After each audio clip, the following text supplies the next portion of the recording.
Fazendo um pouco o advogado do diabo aqui, dá pra gente também dizer que tem um certo esquema de compra de voto também com o lance do orçamento secreto aqui também, acontecendo agora, né? Esse sistema do orçamento secreto é um sistema de concessão de emendas parlamentares. Vamos explicar isso para quem está em casa nos assistindo. O orçamento ele é feito pelo Poder Executivo. O Poder Executivo manda esse orçamento para o Congresso Nacional. No Congresso Nacional, esse orçamento que tem tudo que entra, toda a receita do governo e tudo que é gasto pelo governo, ele pode ser emendado pelos parlamentares. Pode ser mudado. E esse processo de mudança se chama emendas parlamentares. Você tem diferentes tipos de emendas parlamentares. Você tem a emendas de comissões, você tem emendas de bancadas, emendas individuais de cada parlamentar e emendas de relator. Quando a gente fala de orçamento secreto, a gente está falando das emendas de relator. Já existe há muito tempo a prática de emendas desses tipos todos de emenda. As mais famosas são as emendas individuais. O presidente, os congressistas, eles sempre tiveram a possibilidade de indicar um valor, um determinado número de emendas para destinar recursos para a sua realidade local. Então, um deputado ou um senador... 1 milhão e pouco, né? Hoje está em 16,3 milhões o valor das emendas por parlamentar. Então falei uma merda gigante. Não. Mas um deputado... Muito, não. Ó, já tá fazendo a lição de casa, hein? Tá certo. Tem que fazer e tal, tudo direitinho. Aprendendo. Ele tem que saber, mas eu não precisa. Então, Mas eu vou copiar aqui também, viu? Porque eu não pesquisei tudo isso aí direitinho ainda não. o deputado ou senador ele pode levar valores para os seus municípios, para a região que ele atende, de acordo com as necessidades do local. Essa seria uma forma, pensando no bom lado das emendas, de o parlamentar que conhece a realidade local estar destinando valores do orçamento para atender necessidades dos locais que ele conhece. A ideia é boa. A ideia pode ser usada para uma boa finalidade, mas na prática, essas emendas individuais, elas eram utilizadas em grande medida para que o governo conquistasse governabilidade. Então, o governo dava emendas individuais para parlamentares, deputados, senadores, em troca do seu apoio.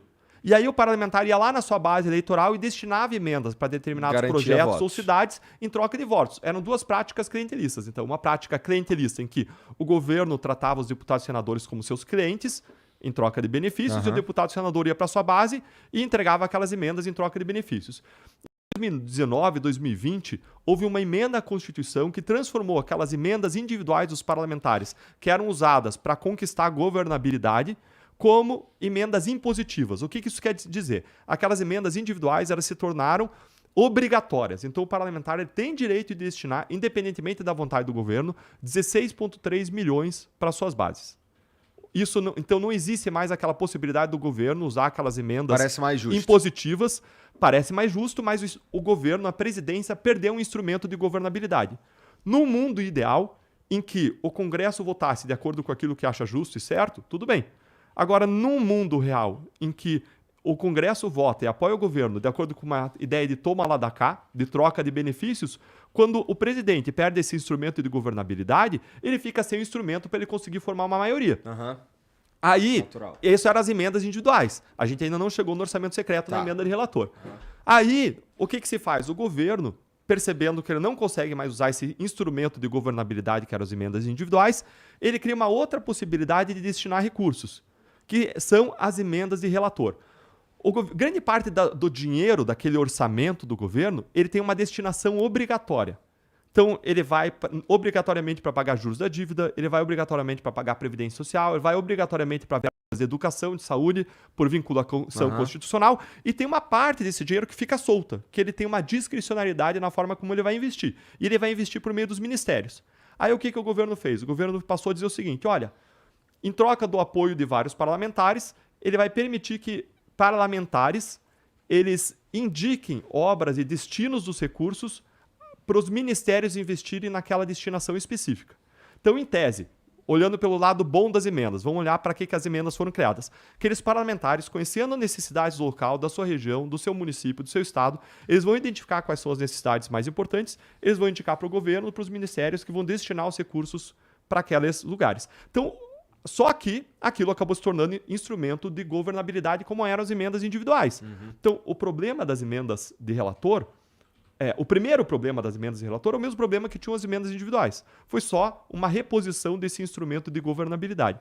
Num livro sobre corrupção e democracia, salvo engano, da Fiona Macaulay e do Timothy Power, eles colocam que é importante que o presidente tenha instrumentos de governabilidade para não acabar descambando num mensalão e num petrolão, na compra de apoio parlamentar. Agora, esse orçamento secreto, ele tem um problema adicional, que é a falta da transparência dos critérios pelos quais as emendas são concedidas aos parlamentares e falta de transparência sobre quais são os parlamentares que pediram indicação daquelas emendas para o destino. Segundo o Tarcísio, esse segundo problema aí foi vencido. Parece que agora precisa dizer quem é. A partir de uma decisão do Supremo Tribunal Federal, é preciso dizer quem é. Mas não necessariamente são indicados quem são os parlamentares. Pode indicar como um pedido de um terceiro. Não necessariamente é do parlamentar. E o governo, quando ele faz esse sistema, ele está usando a velha prática das emendas parlamentares para conquistar a governabilidade. Agora, em tese, é tudo legal, não tem nada de errado, a não ser que lá no destino, no município lá do Maranhão, no municípiozinho, exista a corrupção. Mas isso o governo não controla, porque quem vai investir o recurso é o município lá do Maranhão. E esse município do Maranhão, se ele desviar recurso, pode estar conluiado com o parlamentar que indicou a destinação dos recursos. Mas essa é uma coisa que vai ser fiscalizada do mesmo modo como é fiscalizada toda a destinação de recursos no governo. Você tem uma transparência sobre para onde vai os recursos, e isso é sujeito ao escrutínio público, ao controle do Tribunal de Contas do Estado, da União. O que falta nesse orçamento secreto? O que falta, até onde eu tenho conhecimento, até onde eu consegui estudar esse assunto, é transparência sobre qual é o parlamentar que indica a emenda e transparência sobre qual o critério que o governo utilizou para alocar determinados valores e emendas em relação a determinados parlamentares. Entendi. Mas aí eu vou dizer o seguinte, eu vou acompanhar aqui a crítica. Precisa ter transparência absoluta de quem faz indicação. E o grande problema realmente é na ponta ter um desvio do dinheiro, apropriação do dinheiro pelo parlamentar, que estou colocando hipoteticamente, pelo parlamentar ou pelas pessoas beneficiadas. A gente já teve no passado a Operação Sanguessuga. O pessoal às vezes se esquece. Teve uma Operação Sanguessuga, não foi minha essa, foi uma da Justiça Federal lá atrás, em que envolvia desvio em compra de ambulâncias, né, em emendas parlamentares. Não tinha na época orçamento secreto, mas parlamentares indicavam valores para compra de ambulâncias nos municípios. Numa grande investigação, não lembro qual ano que foi exatamente, você falou que as ambulâncias não existiam, ou eram superfaturadas. Então, os instrumentos de controle devem existir. E o orçamento secreto, um grande problema dele, além dessa falta de transparência e o risco de desvio lá na ponta, tá? Que a gente também não pode dizer que é generalizado, porque só estou dizendo que pode acontecer e tem que ter investigação. O grande problema é que ele retira do governo federal a capacidade de fazer grandes investimentos, com critérios, vamos dizer assim, um pouco mais técnicos e planejados. Porque o dinheiro que o governo federal pode gastar no orçamento já é pequeno, porque a maioria dos recursos vão para aquelas despesas obrigatórias. Vasta maioria, né? Pagamento de juros, pagamento de pensão, aposentadorias, pagamento de funcionário público, despesas obrigatórias. E o que tem, que é pouco já, boa parte com esse orçamento secreto, está sendo a destinação definida pelos parlamentares individualmente. Não é nem o Congresso como um grupo, mas pelos parlamentares individualmente. E é natural que você vá atender os seus interesses paroquiais. E às vezes tem destinações positivas. Eu já vi emendas parlamentares sendo utilizadas para reformar o hospital público, para dar dinheiro para instituições de caridade, bem aplicado e bem feita a coisa. Mas você pulveriza aqueles recursos quando às vezes você precisa ter investimentos maiores que precisariam ser concentrados. Agora, não podemos também comparar, e essa é uma equiparação equivocada, o orçamento secreto com aquilo que foi o mensalão. Mensalão era pagamento de suborno, só suborno mesmo, para parlamentares federais darem apoio ao governo do PT. Ali não tinha nada de emenda parlamentar que poderia ser desviada. Era suborno pura e simplesmente, paga periodicamente. Não podemos também comparar o orçamento secreto com o Petrolão, que era loteamento da Petrobras para obtenção de suborno para diretores, para partidos políticos e agentes políticos. É diferente você dizer, um recurso orçamentário está indo pelo orçamento secreto sem transparência e com risco de desvio. É diferente de você dizer, está sendo pago suborno diretamente a um parlamentar. Então tem uma diferença notável aí. Não estou dizendo que concordo com o orçamento secreto. Tá. Eu, como senador, não vou utilizar esses recursos. Eu acho errado, por uma questão de princípio.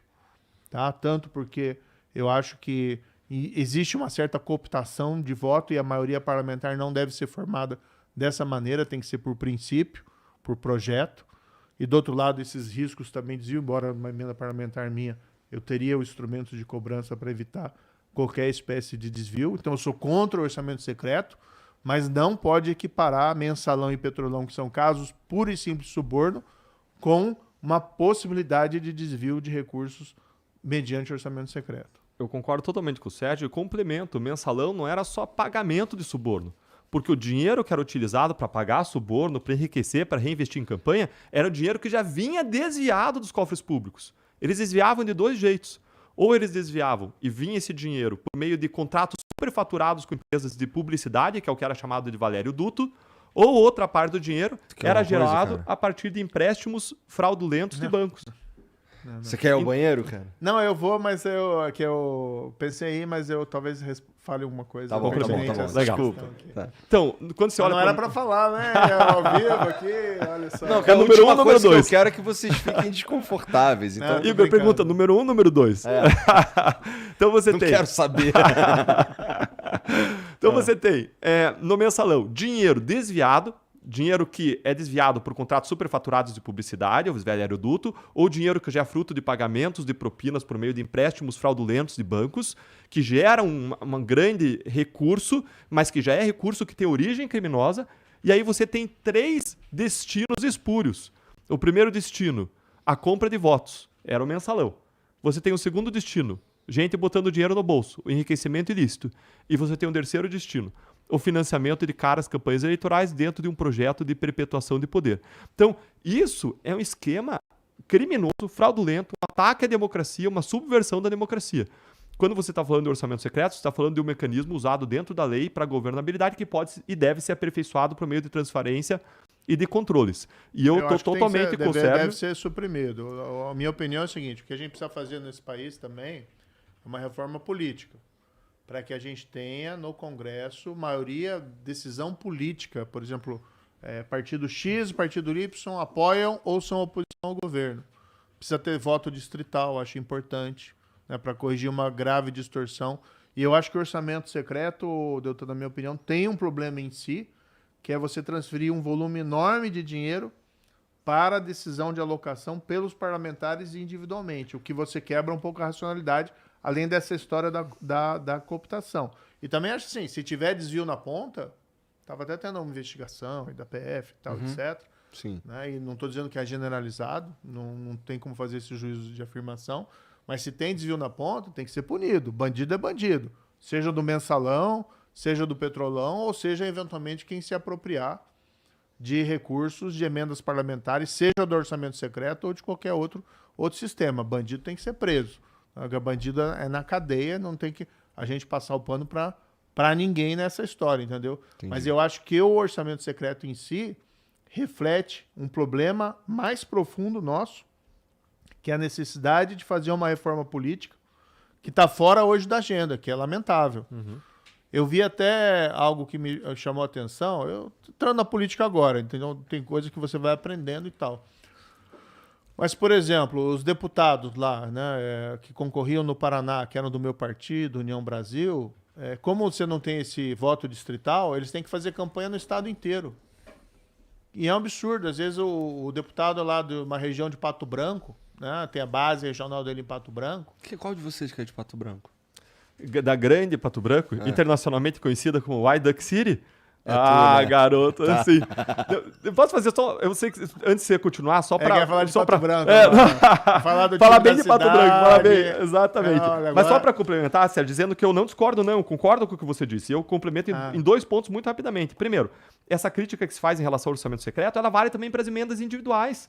você tira da mão do gestor público, que tem que fazer política pública em cima de evidência e que conhece os dados de saúde de todo o Estado, a possibilidade de gerir recursos públicos, tira da mão dele e distribui para uma série de deputados e senadores que não necessariamente vão gerir de acordo com política pública em cima de evidência e vão levar para a sua base para fazer clientelismo. Agora, essa é a primeira complementação que eu queria fazer. A segunda complementação, ou seja, a primeira esse problema existe não só para o orçamento secreto, esse problema existe também para emendas individuais. Tá. A segunda complementação que eu queria fazer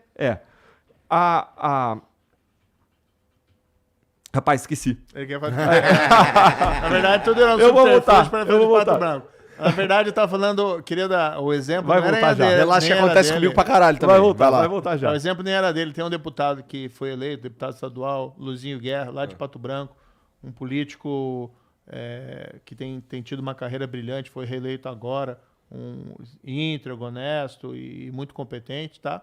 Mas eu via, por exemplo, ele ter que fazer campanha. Ele é de Pato Branco, da região, ele tinha muito voto lá. Mas para você ser eleito no Paraná, daí você tinha que fazer campanha em todas as cidades, tinha que fazer lá no Noroeste, 300 quilômetros de distância. Isso encarece as campanhas e o que é pior, gera uma concorrência dentro do próprio partido. Porque os deputados, os candidatos do União Brasil, que é o meu partido, para deputado federal, como nenhum deles tem uma área específica de atuação, né, que eles podem colher voto em todo o estado, na prática eles estão competindo um contra o outro. Então você tem uma falta de racionalidade do sistema, que poderia ser corrigido com o voto distrital. Quão longe a gente está de uma reforma como essa, cara? Ele tem que voltar para a agenda, né? Tem que voltar para a agenda política, agenda pública. O fim da reeleição é importante. O fim do foro privilegiado. Não é porque eu fui eleito senador agora que eu vou defender privilégio de político, não. Tem que acabar com o foro privilegiado.